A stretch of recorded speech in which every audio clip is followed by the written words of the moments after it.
Hello, everyone. Welcome back to the Rise to Your Peak podcast. I'm here with my guest today, Dr. Kara Morris, or is it Dragunas? Uh, it was Dragunis. I just changed my name because I got married. Congratulations. Thank you. I wanted to confirm that. I didn't know which one we changed to. So, Yes, um, it changed to Morris. Thank you. congratulations. Thank you.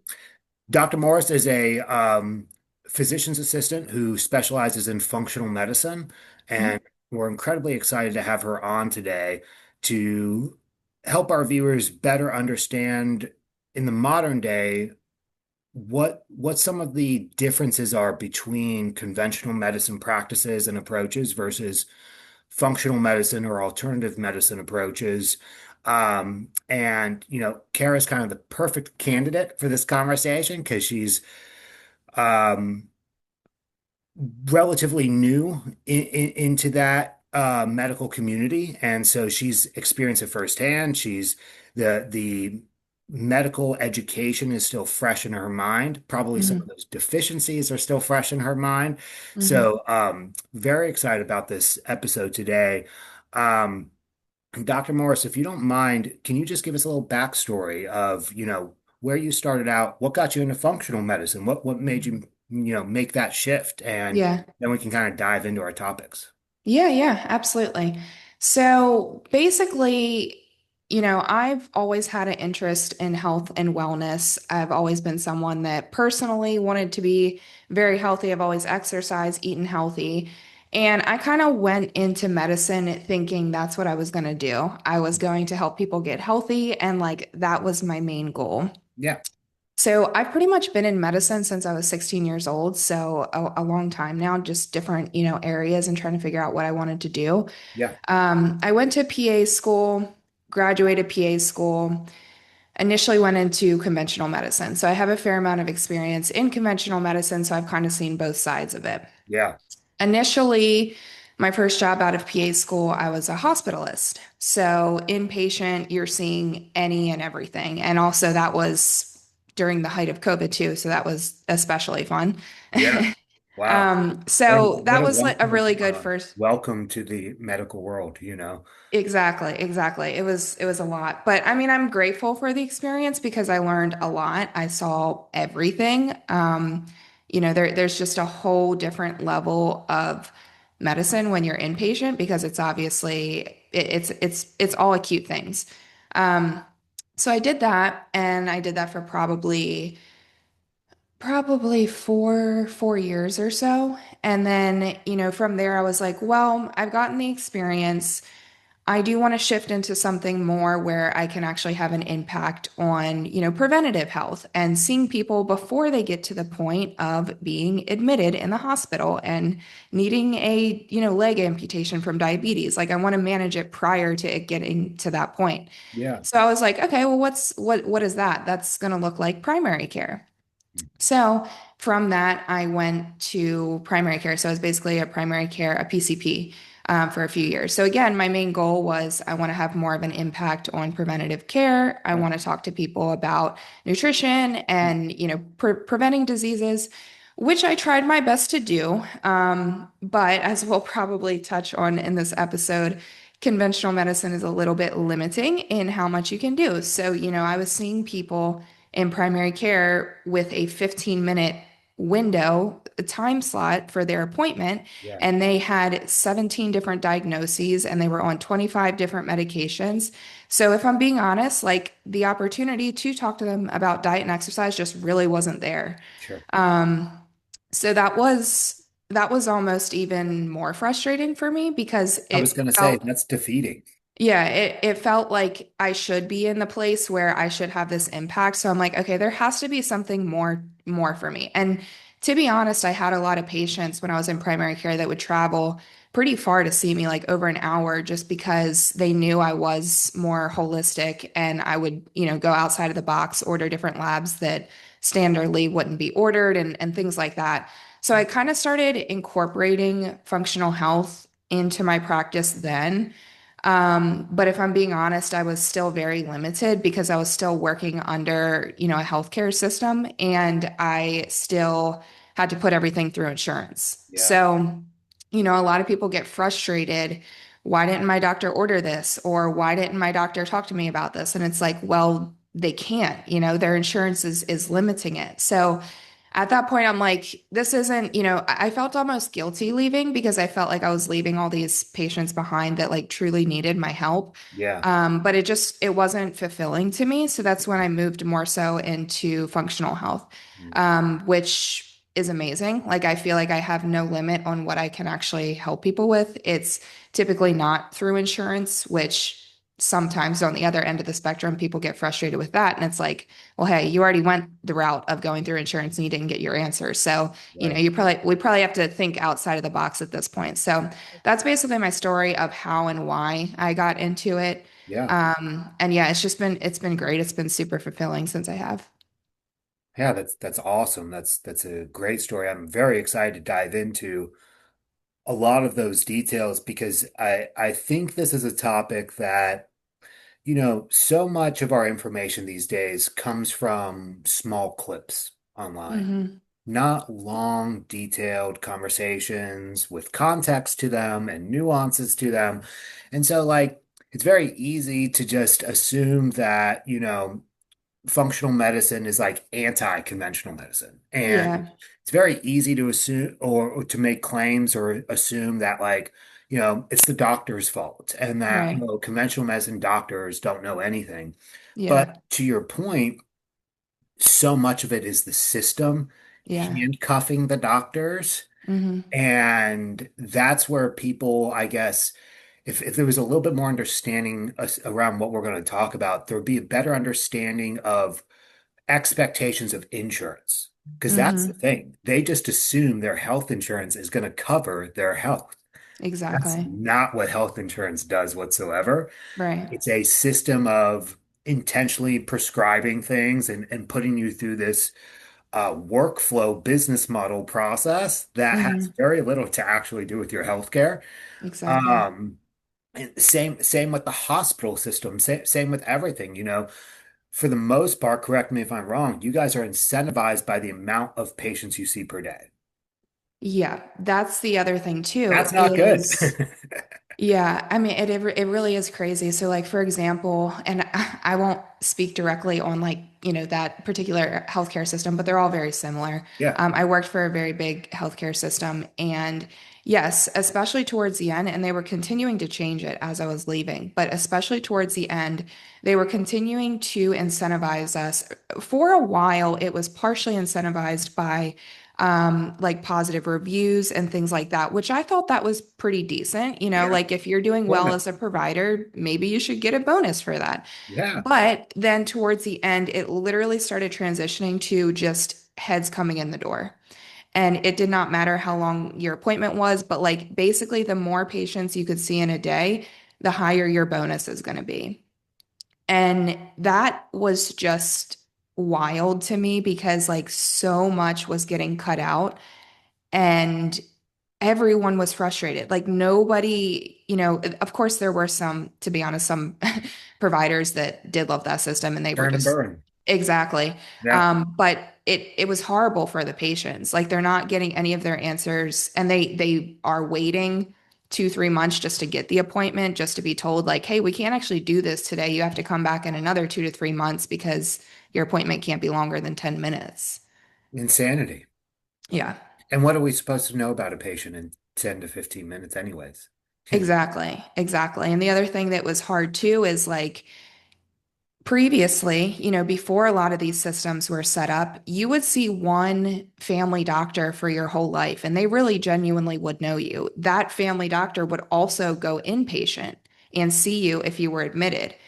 That system has completely went by the wayside. Like everything is very specialized now, which is helpful to some degree, but it's like you're going to see a new provider almost every time you go in. Yeah. And because I was newer at that clinic, I didn't have as many, established patients as some as of the doctors that had been there for a while. So I was seeing a lot of people that, kind of needed to urgently get in Yeah. or just didn't have time to see their original doctor. So it's me just like picking up the pieces, trying to read through pages and pages of information all within, 10, 15 minutes. Yeah.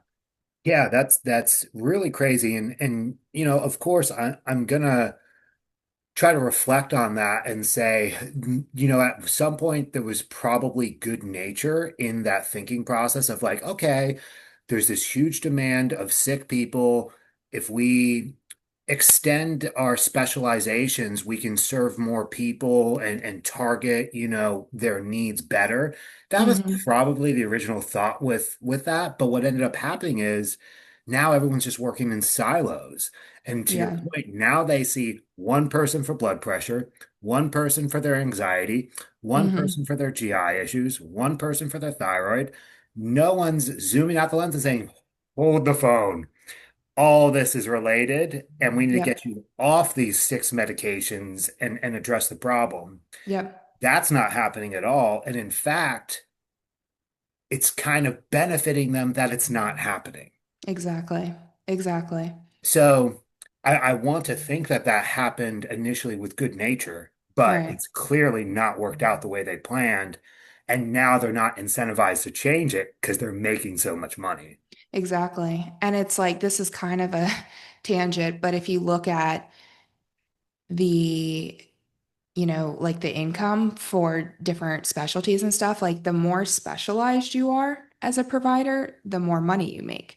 And so, of course, people are going to keep aiming for that very, Yeah. very specific specialty. But yes, I mean, that's the problem is patients are getting frustrated because they have an issue, whether it be like, say it's something super vague, they're fatigued.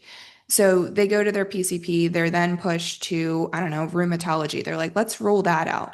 Right. Everything's normal there. And keep in mind, all these appointments are taking 4 or 5 months to get into. Everything's ruled out there. And they're saying, well, it's not me. It has to be something else. So then they're pushed to the next specialty. And basically, they go through this whole system years down the line without actually getting any answers.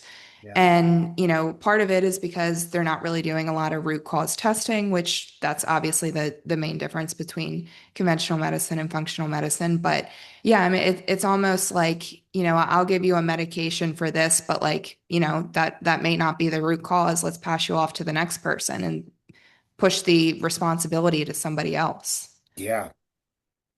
I want to go down that topic for a quick second and ask your opinion. Obviously it's just your opinion from experience, but in that topic, do you think this is more of well, to a degree, I know the answer that, the way med school is set up, it's very much a prioritization around pharmacology and kind Hmm. of band-aiding symptom management.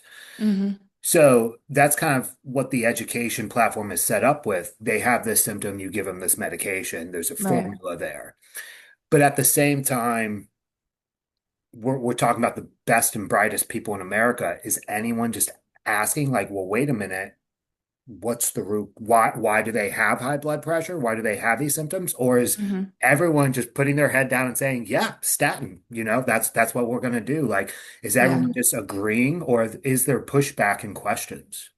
I mean, I think partially, obviously, it depends on the person. I think that a lot of people in healthcare are just so bogged down with the amount of work. Like they're just so overloaded. And I mean, I'll be completely honest. Like looking back, I did things in primary care that I don't necessarily agree with.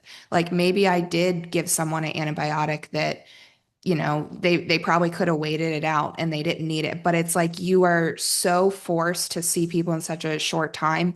And not only that, you're seeing patients that really don't care. Like they don't want to be like, oh yeah, maybe I'll rest and maybe I'll drink extra fluids and maybe I'll just, wait it out to see if my immune system like helps fight this off. They don't want to hear that. They want Yeah. you to fix them immediately. And Yes. that's just kind of like America, unfortunately. Very So overwhelming.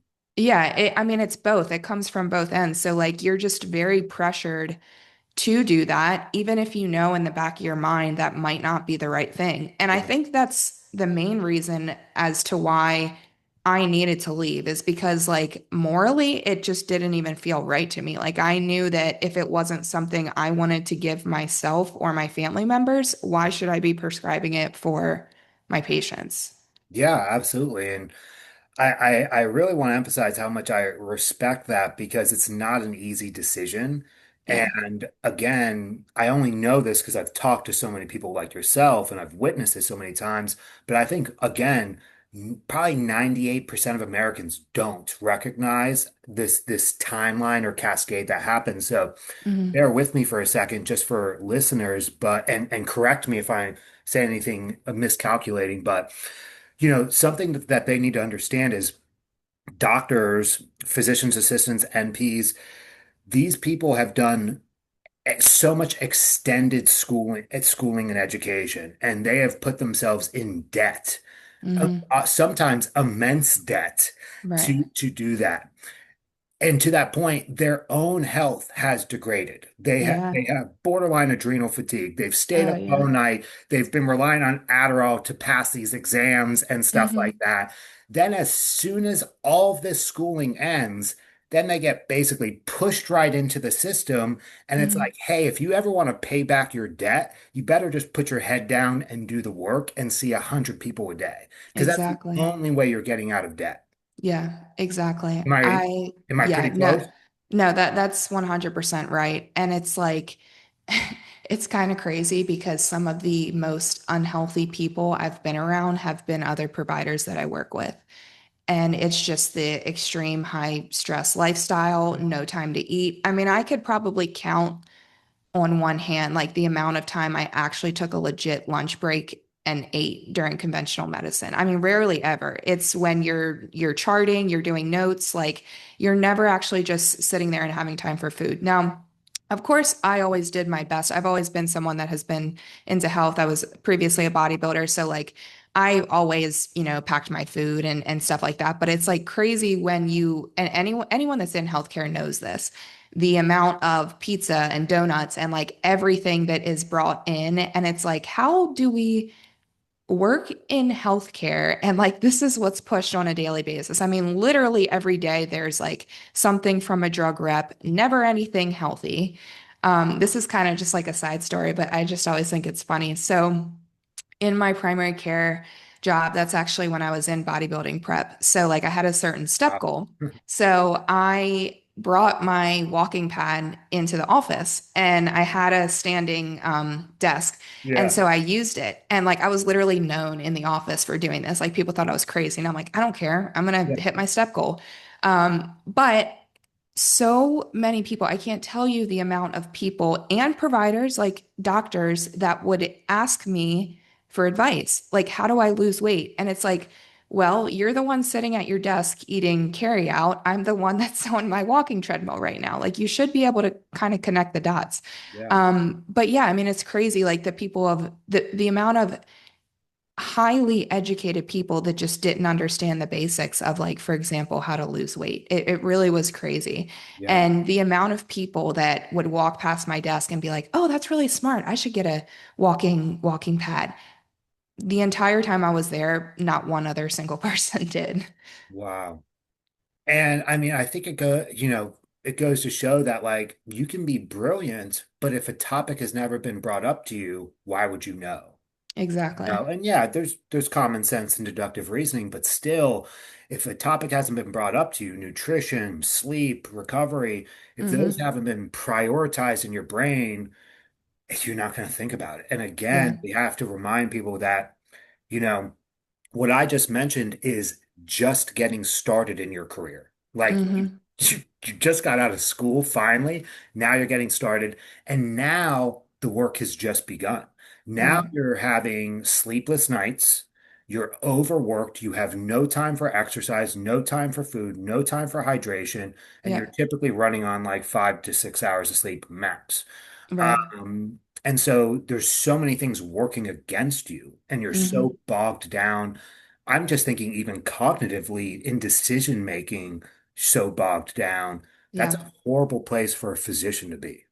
Right. Exactly. And And that's it's kind like of scary. it is. It honestly is that, you have all these people's lives in your hands and that's how you're feeling on a daily basis. And it's like it just reminds me of you already have all that going on. And then add on top of that being on call. Like that's something that's not really talked about. But in primary care, I can't even remember how often it was, but it was every couple weeks you'd be on call. So basically, meaning, and anybody that's been in healthcare may know this, but basically it's any time of the night a patient can call you. And when you're on call, typically you're on call for the whole practice. So it's a lot of patients. So all throughout the night, you're getting calls. And how easy is it to sleep when you know that you're probably going to be woken up all throughout the night? I mean, just adding that on top of it in itself is like a recipe for disaster. And not only that, it's like when people call you, you're making really life-changing decisions. Like, Yeah. does this person need to go to the hospital, type of thing. Someone's calling, they're bleeding. Like, first of all, probably just go to the hospital while you're calling me. But like, these decisions you're having to make at 2, 3 in the morning when you're half out Oh of it. no. Yeah, that's really, really rough. Yeah. Yeah. Wow. Um, so as you got, it's funny too, because you mentioned, even when you were working as a primary, you were starting to try to leverage functional medicine. Yeah, The funny thing is, though, you were really just trying to use common sense and deductive reasoning. exactly. It's not even functional medicine. You were just trying to actually like hear the person and Right. hear their symptoms and connect dots. And it's just so Yep. funny that we make that sound like that's this new approach. You know Yeah, what I mean? exactly. But it's really, you were just trying to actually listen to the patient. Yep. Yep. Yeah. And it was, it's kind of crazy because it's like just thinking back, I remember, not to say I like lied on charts or anything, but you kind of had to um exaggerate a little bit because like again, insurance wouldn't Sure. cover it. So like Yeah. just one example, if you had someone that you checked their TSH and that was just part of their physical, but they felt awful. And you're like, you have every symptom in the book of hypothyroid. We should look into this more. But insurance wouldn't cover checking free T3 or Right. thyroid antibodies or anything like that if they didn't have a diagnosis. So, you kind of had to like figure that part out. But yeah, it's very nice when you don't have to rely on insurance to order those things and you just order whatever you want to actually get to the bottom of it. Yeah. Let's dive into the insurance handcuffing scenario that's happening so we can maybe hopefully shift some expectations of what health Mm, insurance is doing for people. yeah, yeah, Um, yeah. I always tell people we don't accept insurance at the clinic. And my number one argument for them is that's why we can provide you the care that you're looking for. Exactly. Everything that you complain about, everything that you're looking for is because you're trying to go through insurance that you can't get it. Right. And I try to explain to him, I'm like, think about your car insurance, and if you get into an accident, who's the first person you meet? An accident adjuster who's trying to Mhm. decide if they'll pay for your stuff. Yeah. That's the point. They don't want to pay for it. So they're Right. trying to justify not paying for it. Hmm. So when it comes to you trying to provide treatments, whether that be diagnostic testing, medications, whatever, insurance is going to be like, why? Hmm. No, Exactly. you can't do that. Have you done XYZ first? Hmm. They put you through this standardized process of basically proving why the patient needs something, as if a doctor saying a patient needs something isn't enough already. Hmm. Yep. Exactly. And something we see all the day, or I see my PA go through it every day, is prior authorizations. Hmm. Great example. It's like, hey, I'm prescribing this for a patient. And the insurance is like, but do they really need it? Yep. And it's like, yeah, I prescribed it for them. They need it. Hmm. And they're Yep. like, but have you done five things first? It's Hmm. such this back and forth of every obstacle to make it more difficult on the prescriber, you Hmm. know? Yeah. Did you run into that a lot with prior authorizations? Oh yeah. I mean, it could be like a pretty standard, medication, and they still would want to deny it. And everybody in healthcare knows, like, when you hear the word prior authorization or PA, you're just like, oh my God. Like, it's the worst thing because it's going to be like so much documentation or sitting on the phone for forever. It's terrible. And even, with that like 75% of the time, they're still going to deny it. And, either that means the patient's paying out of pocket or they go without it, as many people would. Yeah, So yeah, I mean, it's really tough. Like I get why they have certain standards to some degree, but it's like at the end of the day, I feel like it's more harm than it is helpful for a yeah. lot of people. Totally. Well, and again, it's like this idea, the idea of health insurance is great. That's Hmm. obviously, but then in practice, it's a business model. And Right. so a business, okay, a business will take care of you once you're sick, but a Hmm. business isn't going to prevent you from getting sick. And Exactly. that's the difference. That's the Right. preventionary care model that you're talking about. That insurance literally says we will not pass. We Hmm. will help you once you're diseased, help once you're diseased, but we're not going to prevent the disease. Right. And here's the thing too, is like slightly inflammatory thing to say, but it's like healthy people aren't making insurance any money. So, if you get healthy, that's not beneficial to the system. So, yeah, of course they're going to encourage people to stay unhealthy and be on this medication, which causes this side effect, which then you have to take another medication for. Like, Yeah. I mean, the most basic example that most people don't know is like statins actually raise your blood sugar. And it's like, okay, I saw so many people in primary care that were started on a statin.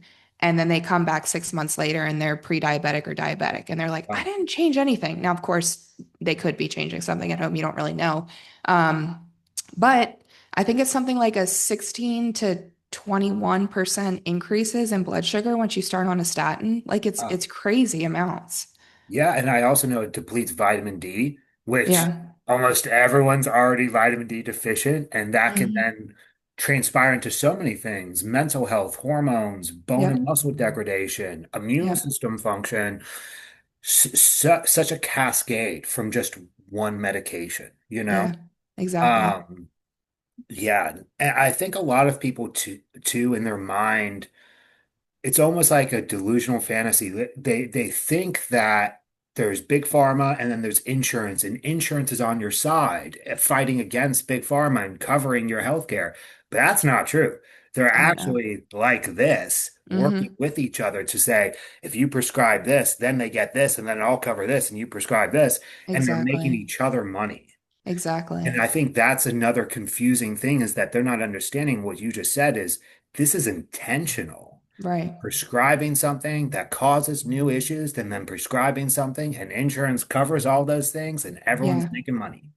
And what's the even crazier part of that is, yes, those two things are linked, but also what a lot of people don't realize is a lot of research and studies are actually funded by, some of these drug companies. So it's like, even if you are looking at like what does the research say is best to do in this situation, like what medication is best or whatever, it's like you have to look at who actually funded those studies because there's obviously going to be some bias there if it's Totally. funded by the companies that would then make money off of people taking them.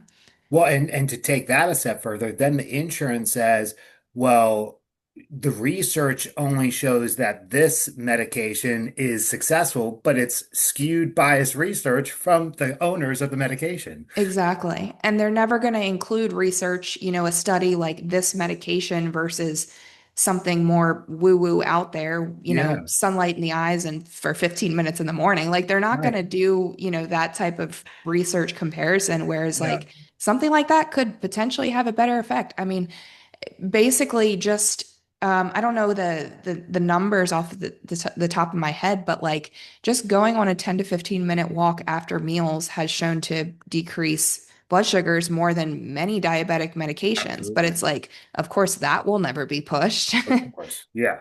Yeah, can't make money off of it. You're Right. losing money off of it. Yeah.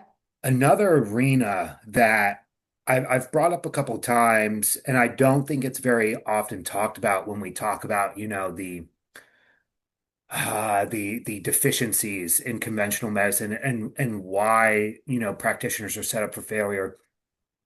Outside of what we've talked about so far, I feel another reason why there might be limited deductive reasoning, pushback, stuff like that is a fear of um, lawsuit, medical malpractice Mm, and lawsuit. And so, like, yes. correct me if I'm wrong, but as long as you go with the system, you're kind Yes. of protected. The minute Exactly. you go against the grain, all that shield and protection is kind of gone. Right. And they'll turn on you and say, Yes. you didn't follow procedures.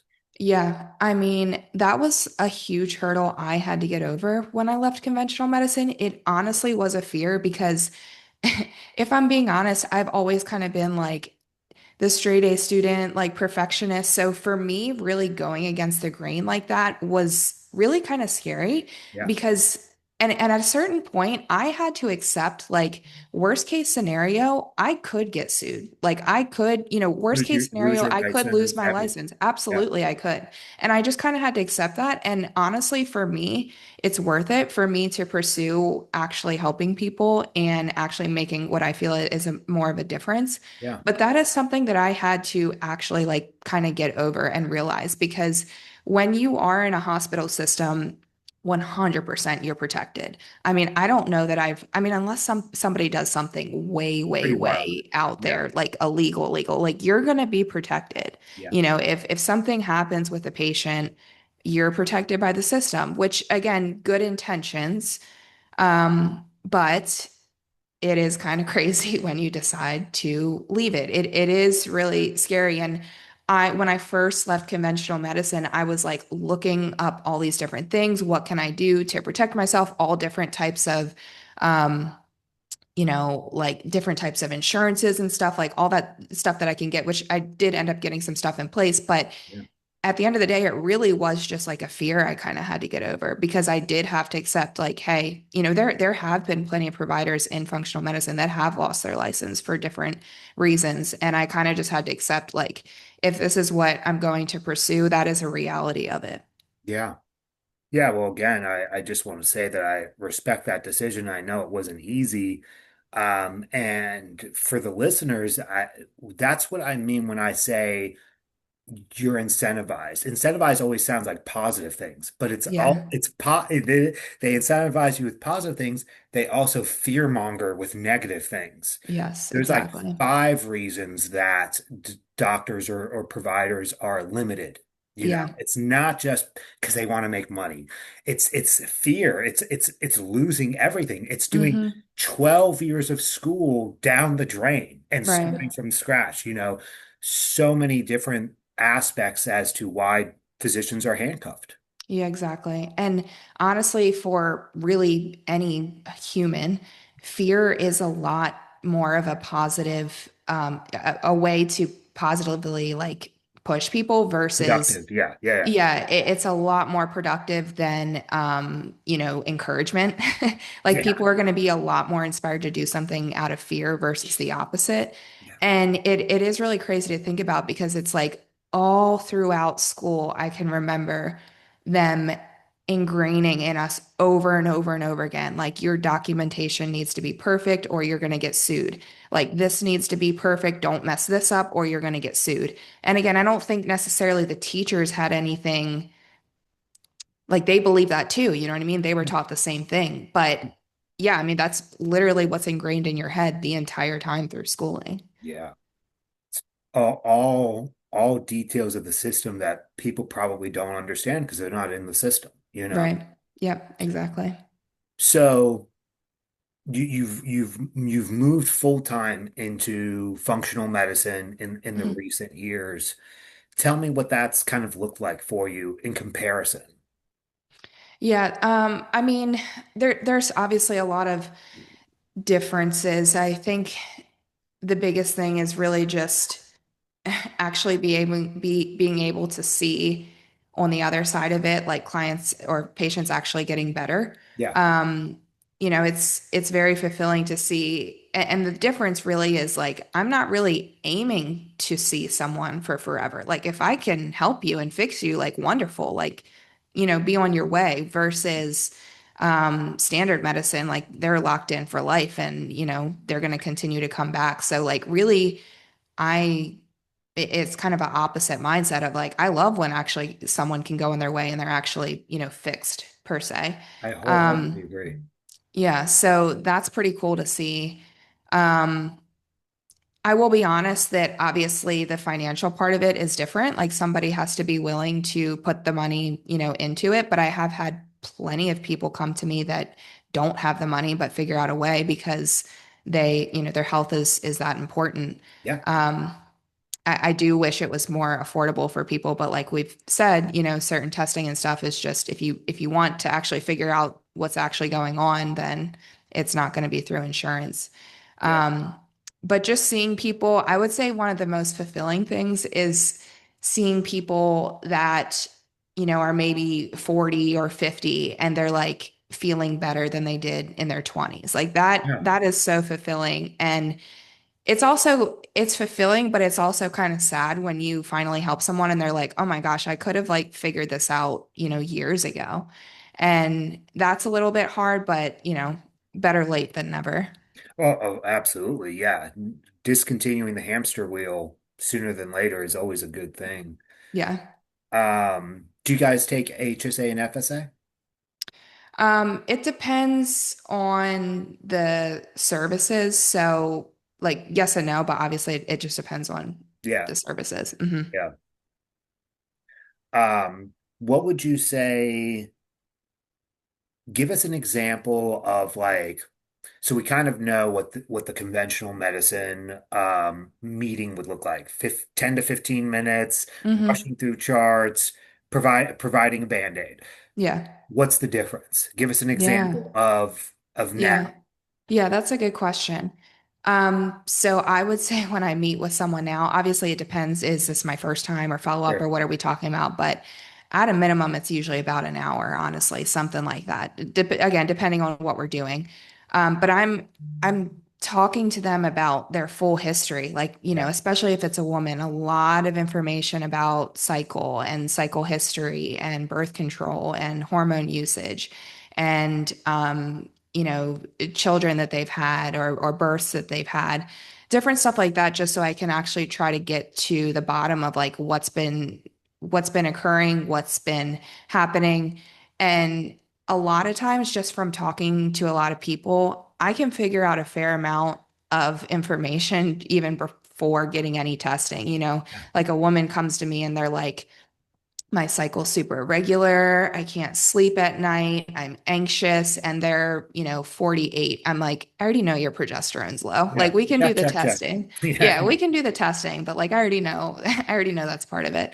Yeah. So just really trying to chat with them, figure out their main symptoms. A lot of people don't realize how linked a lot of different things are. So, 100%. I think it was just yesterday, I had someone I was talking to that they were having um, bloating and what they considered more GI symptoms, but a lot of like cognitive symptoms as well too, and they didn't connect it. Like they just Yeah. assumed it was their ADHD.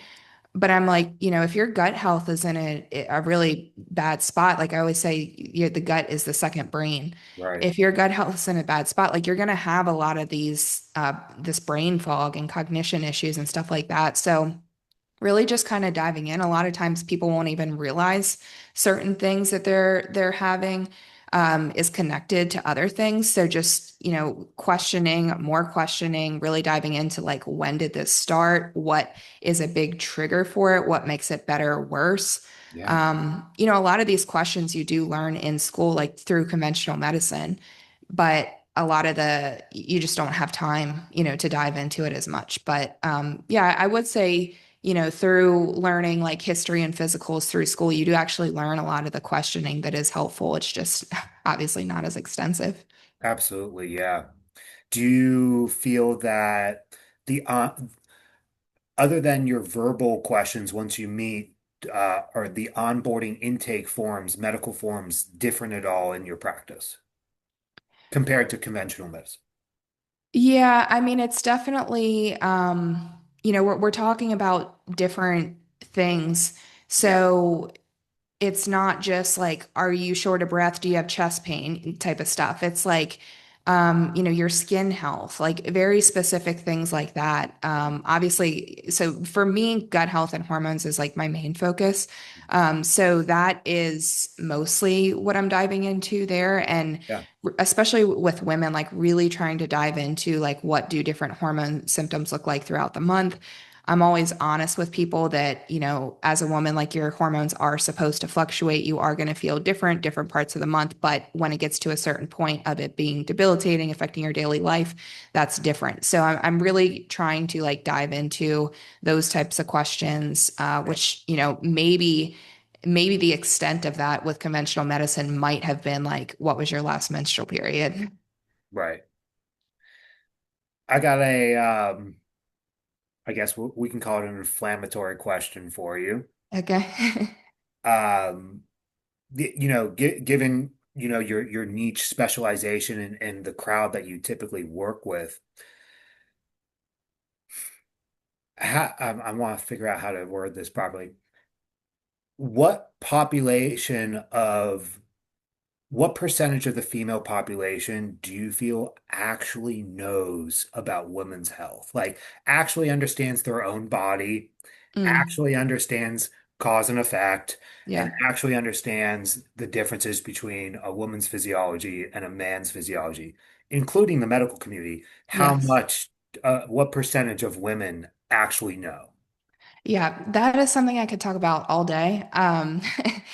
It's low. It's definitely very low. I mean, besides the fact of just the lack of education, it's obviously like socially what's been pushed with, Yes. certain like modern feminist movements. Obviously beneficial to some degree, but there's just, some things that's pushed with it that just does not recognize the actual biology Yep. difference, which is absolutely vital. Like men hormones and women's hormones are very different and they function very, very differently. Yeah. And not only that, it's, so much of our generation was put on birth control, a hormone blocking medication that people Yes. do not even realize what it is doing. They are not told what it does in their body. And that's an entire whole rabbit hole we could go down, but like Yeah. people do not even realize when they're taking birth control that they're taking something that alters their hormones, alters their natural hormone production. Oh, And I just think that in itself is crazy. And what's even crazier to think about is that like, birth control has been around what, maybe 50 years, something like that. And it's like for millions of years prior, women functioned without altering, their hormones with a medication like that. And of course, it's helpful in certain circumstances, sure. but I don't think nearly enough women understand what's actually going on with their body and what's Yeah. happening, when they take these types of things. Right. And to be clear, we're exactly on the same page. And for the viewers, I'm not saying women are unintelligent. I'm saying Yeah. they've intentionally misled you and given you misinformation. And Yes. it's unfair to think that you're making educated decisions when the education has been wrong. Yes. That's not an educated decision. That's an unfair decision. And Right. I feel like that was my point, is Yeah. that there needs to be real education, better education for women so that they can make good choices. Exactly. Yeah, I agree. And it's like, every person, man or woman, has masculine and feminine traits, but there are certain aspects of woman's biology that does make us different. So, for That's example, I love to talk to people about, kind of the differences between follicular and luteal phase and really the impact that has on women. So, certain times of the month, and if you're a woman that's naturally cycling, you know this, the female body is so smart and so freaking cool to me that like there are certain habits that will be kind of, forced throughout different times of the month just to support different times of the cycle, which mainly is for the purposes of reproduction. But it's like, during the luteal phase, you are not going to be as resilient. You are not going to be able to function on 4 hours of sleep and grind mode. And like those really strenuous workouts probably aren't going to be as beneficial for you. And that's okay. And there's an actual biological reason behind that. Like you're not broken because you feel low energy or you feel irritable. Like there is a biological reason why that's happening. Yeah. And I think for that to be completely dismissed is just doing such a disservice for women because it's like it makes you feel like, again, you're broken. So, what are the options? You either deal with these problems and think you have something wrong with you because you have severe PMS, maybe you're diagnosed with PMDD, or you tell your, provider and they just put you on birth control without actually explaining like, to some degree, your body is telling you that you should slow down during this time of the month. You actually, your basal metabolic rate actually increases during luteal phase. So, like, yes, there's a reason you actually have more cravings and you're hungrier. Yeah. You actually should be, eating more food. Like, this is the time of the month your body's preparing for pregnancy, whether or not you're getting pregnant or not. But like really the only options is you're told you have a problem Right. or you're told to start birth control, which doesn't fix anything. It's just a mask. Right. I love everything you just said. Can't emphasize it enough, especially the part about our bodies being smarter than we recognize. Yeah. Bodies are smarter than us. They're smarter than our medical system. Our Hmm. bodies know what they're doing. Exactly. We look at it as inconvenient symptoms, but these Hmm. are adaptations that are absolutely necessary, whether that's a survival adaptation Hmm. or a fertility adaptation that's 100% normal every, 21 days. These shifts are not that our body hates us. It's the Exactly. opposite. It's that our Yeah. body loves us and it's Right. trying to work through what's needed to get thrive through life. Exactly. Yeah. And I mean, both men and women, like the biggest thing with this too is, cortisol production. It's like if you are constantly living in a fight or flight state, stressed state, no, nothing in your body is going to work well. Right. And, people just keep pushing Right. through this, pushing past this. And something else too that I think a lot of people don't realize that is not nearly talked about enough is the impact of that, not just for fertility for women, but also men. Yeah. It's when people have fertility issues or miscarriages, it's always put on the woman, Yeah. but never is it ever discussed, what is the quality of the man's health and the sperm and everything. And it's like all of those stressors on the body, all of those things like does have an impact, both men and women. Absolutely. And I do almost wish it was talked about even more so for men because it's like that's not even looked at. The woman will, or many women hopefully will try to optimize, for pregnancy or hormones and such. And it's like the man's working nonstop, not sleeping, drinking alcohol, like smoking weed all the time. And it's like that also very much has an effect on the future child too. Absolutely. Yeah, I don't, great points. I don't think we talked how women, could learn more about their bodies. Men could also learn more about their bodies. And Yeah. I talk to men all the time about TRT and stuff like that. A lot of men don't understand that the production of testosterone and the production of sperm are heavily tied together. And Hmm. so we're already hearing that over the past 30 years or so, testosterone levels have declined a lot. Well, guess Right. what? So has sperm. They've Exactly. declined together. Yeah. And what we have to think about too is like, what does society put on men? Yeah. Every single guy in the military has low sperm because they're Yeah. jumping out of planes, they're flashbanging into buildings, they're Yeah. fighting for their lives 24/7, and then they're expected to just come home and be normal. Exactly. There's people I've spoken to who are, special operations instructors in the military, and basically every guy who goes through boot camp and special operations training is set up to go get TRT afterwards because they Hmm. know what they have done to you in those settings has Yep. destroyed your endocrine system Right. and Yeah. your adrenals and stuff. And Yeah. so And military is just a great example of high stress men, but Exactly. firefighters, police officers, CEOs, you name it. Mhm. Like you Right. said, they're burning the candle at both ends, poor sleep, poor nutrition, alcohol, Hmm. recreational drugs. And then you add the stimulants to keep pushing themselves and keep going. That whole combination really impacts them. Yeah. And these days, it's very easy for men to get on TRT.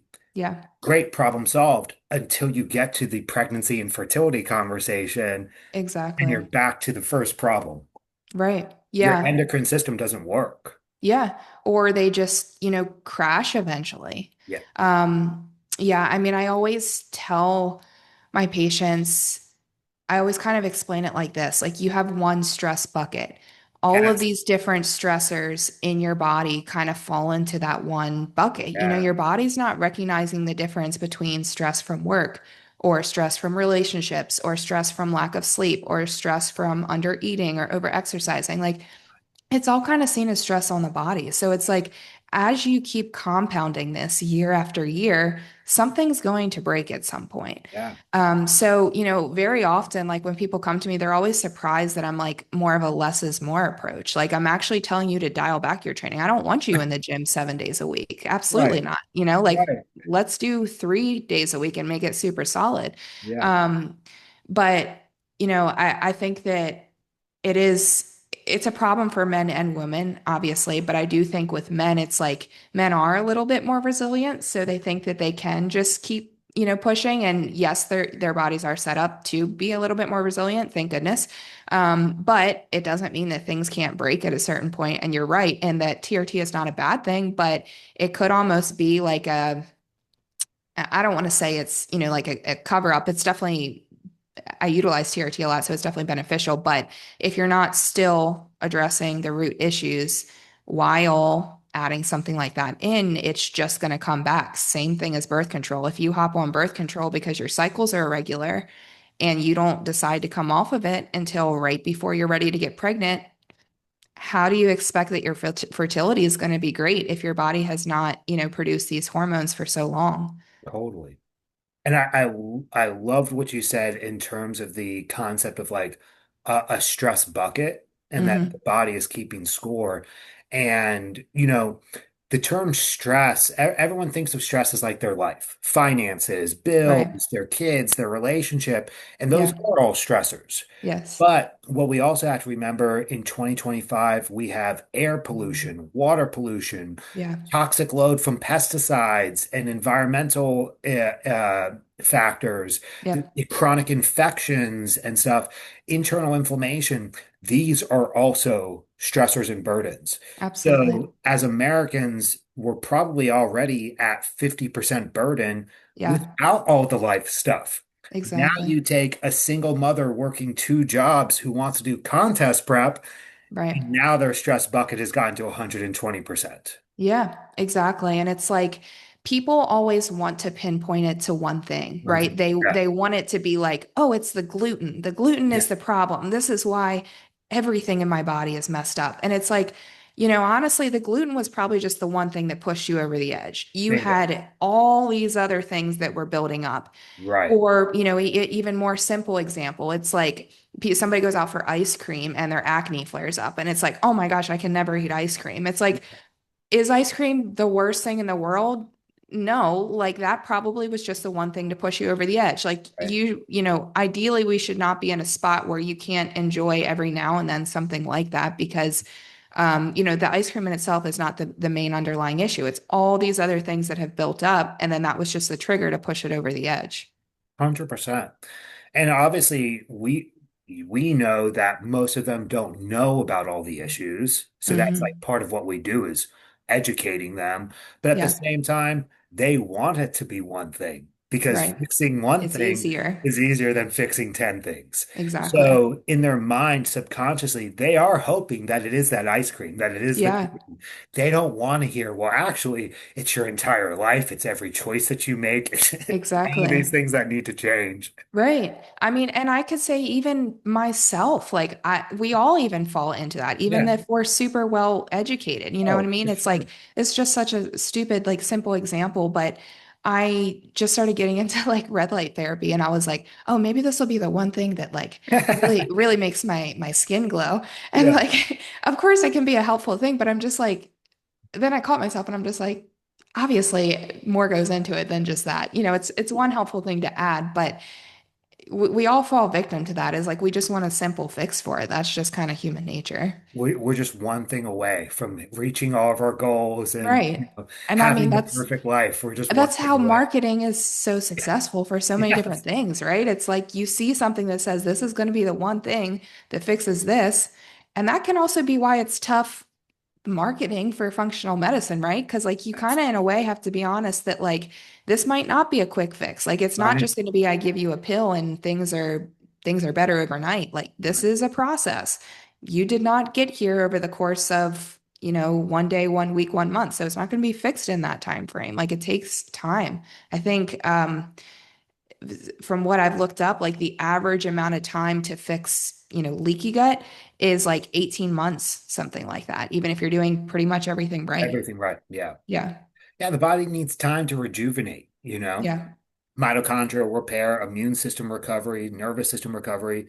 Even after the treatment, there's still regeneration. There's still time to repair. And a Yeah. lot of people just don't think like that. But again, I think it's that they don't want to accept that it's such a comprehensive process. And to your point, Hmm.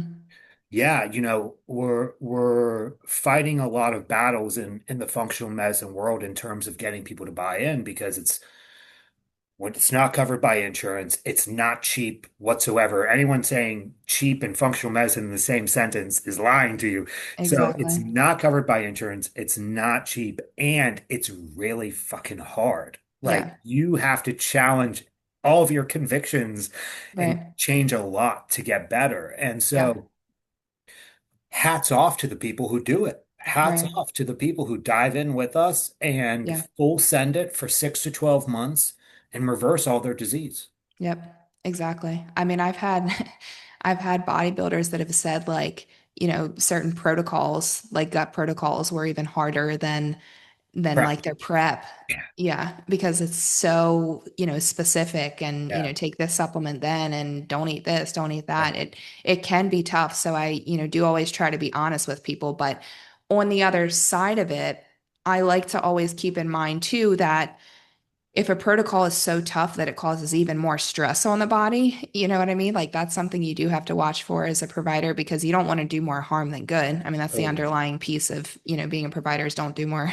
harm than good. So that can be tough. So you have to kind of really work with the person and figure Yeah. out like how much time do they have to dedicate this? I might do a much less intense protocol for someone than I would do for somebody else just because I know that they are a mom and they have Yeah. all these other things going on. They just don't have the time or opportunity to do it. So it's like, all right, well, let's figure out what is, what are the lowest hanging fruits right now that we can address and Yeah. actually get you feeling better and like really kind of buy into this, not just because of financially, but it's like if you have someone that you throw them on a super intense protocol and they feel like crap a week in and they don't Right. continue it and they never talk to you again, you're not actually helping them, like they need to buy into the process.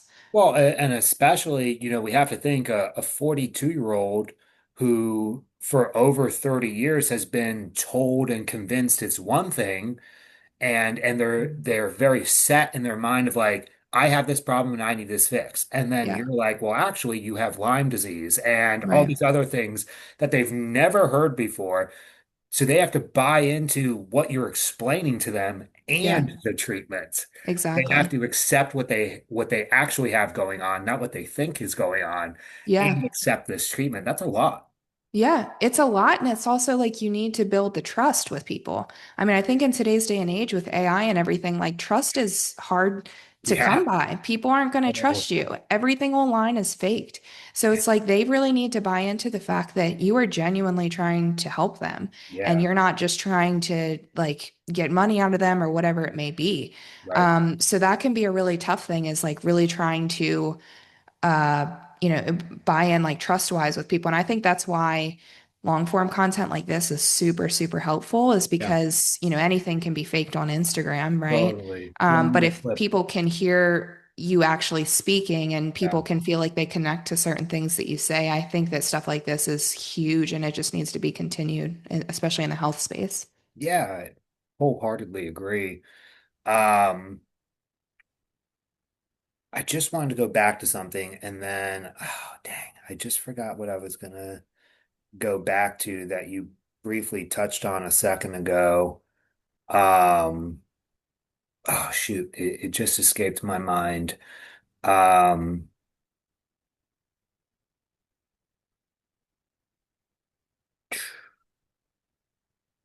oh, what I was going to bring up was, you brought up a great point about the one of your beliefs that I totally agree with in functional medicine is you shouldn't be seeing me forever. If Hmm. you're seeing me for years, I have not done a good job of addressing the root cause of the problem. Yeah. And I think we need to be careful there because to your point just now, we do need to meet patients where they are. And Yeah. sometimes people are ready, get me fixed. Hmm. Sometimes they need it at their pace, and that can take longer. And so Right. there is a compromise, there is a meeting the patient where they are, but at the same time, you want to be cautious with that because I do think maybe not so much in the practitioner realm, but you know that I'm in the functional coaching realm. And in Right. the functional coaching realm, I think there's this big big community of coaches that mean well, but at the end of the day, with diet and supplements, they're still just doing symptom management. They're doing the Yeah. exact same thing that conventional medicine is doing with Right. supplements and diet instead of medications. And Yeah. hey, that's better. That's great. I appreciate your effort, but you're not treating the disease. You're not, Yeah. you're just saying, oh, we're going to go low carb because she has PCOS. Yeah. She's got a 30 cortisol. Let's fix the root cause of the problem. Clearly, Right. it's more than carbs, Yeah. you No, know? exactly. And I actually do functional coaching too, so I totally get it. You get it. But yeah, so I think that, I mean, it is tough too because it's like coaches want people to succeed. They want to have good transformations. They want,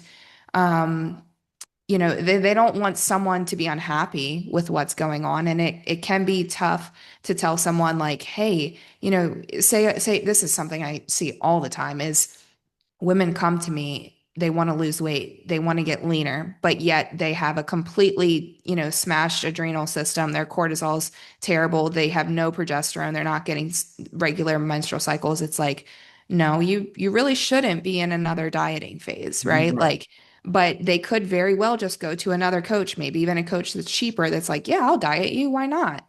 So it can be tough because it is hard. It's like, you don't want the person to just leave and do something, worse. But at the same time, is like you don't want to continue to put their health in a poor spot. So, obviously it really depends on the person you're talking with and having a good, relationship. But I do feel like actually talking to people and really getting people's opinions, one big thing that I find is really helpful is like instead of just telling people what you think they should do, like really asking them and really diving deep, like, what do you want to do? And tell me why. It's like if it's same example, if it's a woman that's like, I want to get leaner, I want to lose fat. And it's like, okay, tell me why. Like, tell me more about that. And I'm not being like, I'm not looking down on you when I'm asking that. Yeah, I'm just judge it. literally trying to figure out why. Yeah, And if it's like, well, I really just like to see the scale go down. It's like, okay, well, why? Let's dig into that more, and sure. really just trying to get to the like psychology of what's going on with people. And that's partially how you can get them to buy in. And if they understand the process, if they understand why you're telling them to do certain things, Yeah. they're going to be a lot more likely to buy into it versus if you're just like, no, we're doing this, Yeah. this is your protocols, we're going to fix this, but, Yeah. not really an explanation as to why or really being on the same page with things. And you know this, I know this, practitioners will know this. Someone not buying in, even if they move forward, that is not going to be a successful treatment. If they don't Exactly. actually acknowledge that they need to regulate their nervous system Right. and calm down and rest and, set boundaries with certain people, if they're not bought into all of that, it isn't going to happen. Yeah.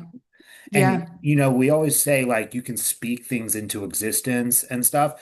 same with health. If you don't believe in something, it's probably not going to come to full fruition, you Oh know? yeah, absolutely. And I definitely think there's always a place of like analyzing emotional desires versus rational desires and Hmm. talking to them rationally. It's like, okay, I know emotionally that's what we want, but when we Yeah, connect the dots of rational thinking, this is actually what's going to get you to your end goal right. and having Yeah. that talk with them, you know? Yeah, and it's like a very, a similar thing like with my functional health coaching, I have them initially fill out a questionnaire that has them put in detail like what is their initial why and like what are their main goals. And I keep that very like front and center to, whenever I'm doing check-ins with them because if they start to fall off the course, like, "Hey, I don't think this is what I want to, do, like, I don't, blah, blah, blah, like, whatever it may be, I remind them of that. And I say, hey, is this still your goal? Because I just want to make sure we're on the same page with that. If Yeah, it's not, and if it's changed, like, okay, we can make adjustments.